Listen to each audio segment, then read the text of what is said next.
کی ہدایت کے لیے دنیا میں بہت سے انبیاء اور رسول کو بھیجا، اور ہر نبی اور رسول کو پروردگار عالم نے نئی نئی انوکھی شان و شوکت اور عجیب و غریب معجزات عطا فرمائے۔ کسی نبی کو حسن و جمال دیا تو کسی کو جاہ و جلال، تو کسی کو سلطنت اور ملک و مال بخشا، تو کسی کو جود و نوال، تو کسی کو علم و حکمت لا زوال سے مالا مال کر دیا۔ لیکن نبی آخر زمان، خاتم پیغمبرہ، سرور قلب سینہ، تاجدار مدینہ صلی اللہ تعالیٰ علیہ وسلم کو جب اس خاکدان عالم میں بھیجا تو ایسے انوکھی شان و شوکت اور نرالی آن بان کے ساتھ بھیجا کہ تمام انبیاء و مرسلین کی کمالات و معجزات ایک بابرکت میں عطا فرما دیے۔ حضرات محترم، بلکہ بے شمار فضائل و محاسن عطا فرمائے کہ جن کی عظمت و رفعت تک کسی کا وہم و گمان بھی نہیں پہنچ سکتا۔ حسن و جمال، جاہ و جلال، جود و نوال، عرض کی ہر ایک کمال ان کو بخش دیا۔ پھر لطف یہ ہے کہ ہر کمال میں بے مثل بنا کر بھیجا۔ وہ سید المرسلین بھی ہے، وہ رحمت للعالمین بھی ہے، وہ مدثر اور مزمل بھی ہے، وہ طہ و یاسین بھی ہے، وہ بشیر و نذیر بھی ہے، وہ سراج منیر بھی ہے۔ ہاں، وہی رحمت للعالمین ہے جو ساری کائنات کے لیے رحمت ہے۔ گویا خدا یہ ارشاد فرماتا ہے کہ اے بندے، میں رب العالمین ہوں اور میرا محبوب رحمت للعالمین ہے، یعنی جہاں جہاں میری ربوبیت ہے وہاں وہاں میرے محبوب کی رحمت ہے۔ حضرات محترم، آئیے تاریخ کا مطالعہ کریں تو اچھی طرح یہ بات آیا ہو جائے گی کہ پورے عرب میں لونڈی اور غلام کو حیوان سے بھی زیادہ ذلیل و خوار سمجھا جاتا ہے، لیکن رحمت عالم نور مجسم صلی اللہ تعالیٰ علیہ وسلم انہیں بھی بارش رحمت سے سیراب فرمایا۔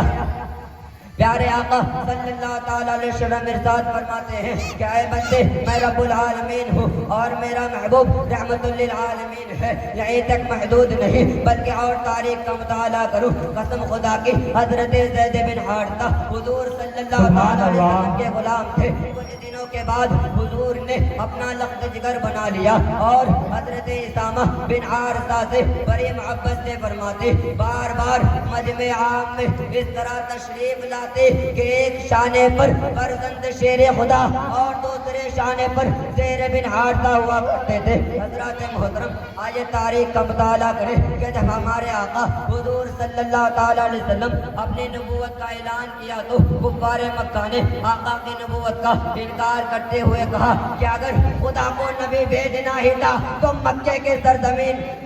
خدا کو نبی بھیجنا ہی تھا تو مکے کے کسی بردار قریش کے کسی بڑے جاگیردار کو نبی بنا کر بھیجتا، طائف کے کسی بڑے سرمایہ دار کو نبوت عطا کرتا۔ آخر یہ کیسے نبی ہو سکتا ہے جو رہتا ہے خستہ مکان میں، بیٹھتا ہے کھجور کی چٹائی پر، سوتا اور لیٹتا ہے پھٹی ہوئی چادر پر، اور دعویٰ کرتا ہے ساری کائنات کے لیے رحمت ہونے کا۔ اسی لیے وہ کہتے ہیں کہ اگر یہ نبی ہوتا تو اس کے پاس سونے اور چاندی کے خزانے ہوتے، و جواہرات کے ڈھیر اور عمدہ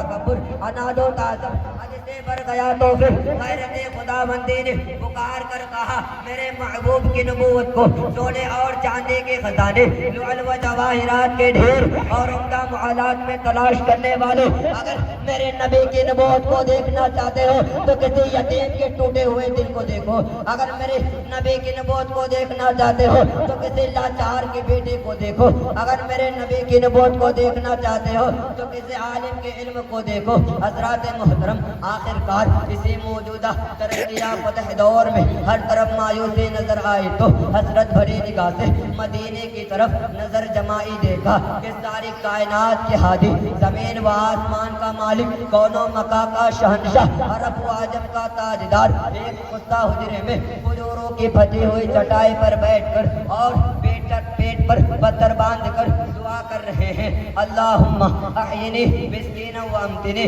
مسکینا و اشنی فی زمرۃ المساکین، یعنی اے اللہ مجھے مسکینوں میں زندہ رکھنا اور مسکینوں ہی میں موت عطا کرنا اور قیامت کے دن مسکینوں ہی کے گروہ سے اٹھانا۔ حضرات محترم،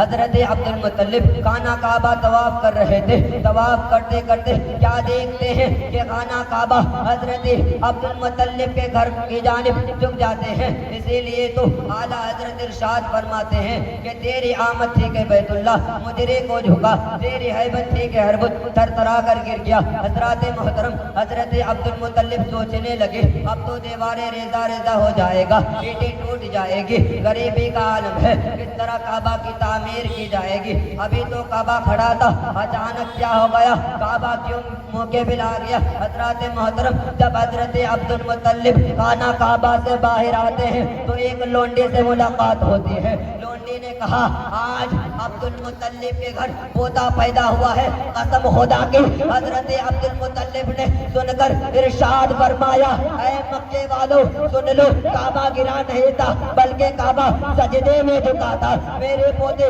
محمد عربی کی ولادت بعد سعادت کی خوشی میں, اسی لیے تو اعلیٰ حضرت عظیم البرکت الشاہ امام احمد رضا خان فاضل بریلوی ارشاد فرماتے ہیں حاجیو آؤ شہنشاہ کا روزہ دیکھو, حاجیو آؤ شہنشاہ کا روزہ دیکھو. کعبہ تو دیکھ چکے, کعبے کا کعبہ دیکھو. نعرہ تکبیر.